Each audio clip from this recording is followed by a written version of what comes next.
नमस्कार, अग्निपथ स्पेशल में आपका स्वागत है। आज का अग्निपथ समाचार वेदांता लिमिटेड का बाल्को पर प्रबंधन नियंत्रण है और इस कंपनी में नैतिकता का पालन कितना गहनता से किया जाता है, ये देखकर किसी का भी सिर चकरा जाए। नैतिकता की इस गहरी जड़ में जहां एक मामूली गलती भी भारी सजा का कारण बन सकती है, बाल्को ने अपनी खुद की एथिक्स पॉलिसी बना रखी है, जिसे वेदांता ने फ्रेम किया है। इस नीति का उल्लंघन करने पर कठोर अनुशासनात्मक कार्रवाई होती है, जिसमें नौकरी से निकालने जैसी सजा भी शामिल है। अब आइए कुछ नैतिकता के उदाहरणों पर नजर डालते हैं। बाल्को प्रबंधन ने नैतिकता के अनुपालन को सुनिश्चित करने के लिए कुछ बेंचमार्क स्थापित किए हैं। जैसे 3 नियमित कर्मचारियों को इसलिए नौकरी से निकाल दिया गया क्योंकि उन्होंने एक ऐसे अधिकारी से कर्ज लिया था जिसे बाद में कदाचार का दोषी पाया गया।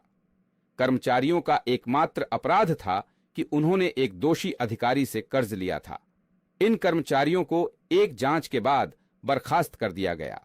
हालांकि यह जांच बाद में अदालत द्वारा अवैध घोषित कर दी गई थी, लेकिन उन कर्मचारियों को आज भी न्याय का इंतजार है और सूत्रों के अनुसार उनमें से एक ने अदालत के फैसले के बाद प्रबंधन के साथ समझौता कर लिया है। और ताजा उदाहरण भी कुछ कम दिलचस्प नहीं है।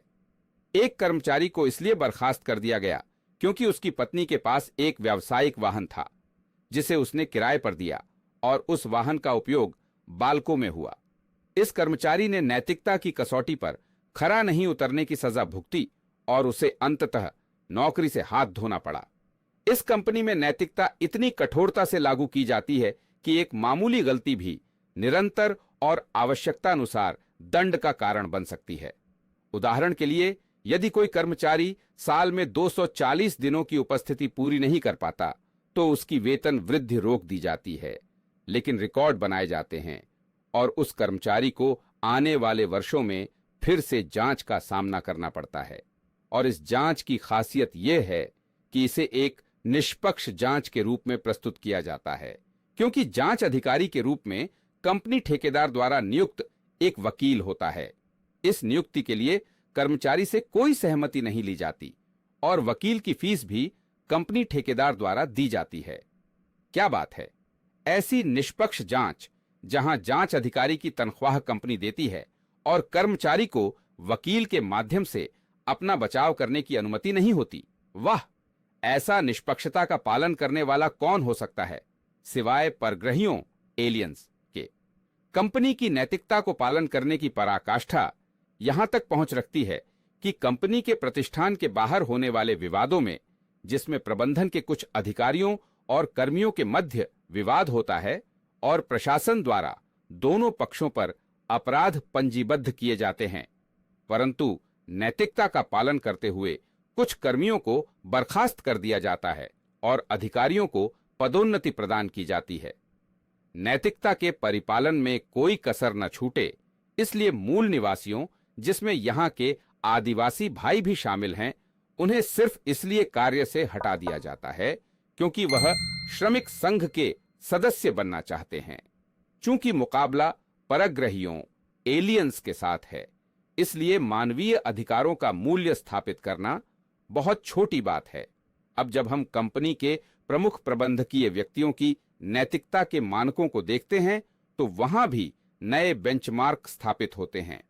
ताजा उदाहरण यह है कि बाल्को के मुख्य वित्तीय अधिकारी CFO 3 कंपनियों Serentica Renewables India 1 private limited, Serentica Renewables India 7 private limited, Serentica Renewables India 8 private limited में निदेशक बन जाते हैं। और जब वह इन 3 कंपनियों में निदेशक बनते हैं तो बाल्को इन कंपनियों में 230 करोड़ रुपए का निवेश करता है और भविष्य में 300 करोड़ रुपए के निवेश की प्रतिबद्धता भी जताता है।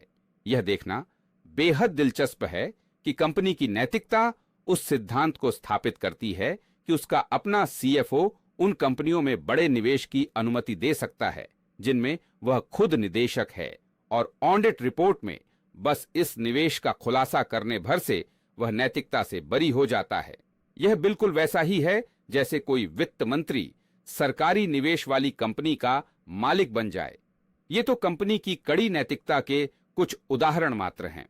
इस कंपनी द्वारा स्थापित नैतिकता के बेंचमार्क की एक लंबी सूची है, जिसे आगामी लेखों में प्रकाशित किया जाएगा। धन्यवाद। मई आपका होस्ट विजय दीनानाथ चौहान आपसे इजाजत लेता हूं। अगले समाचार के साथ जल्द मुलाकात होगी। नमस्कार।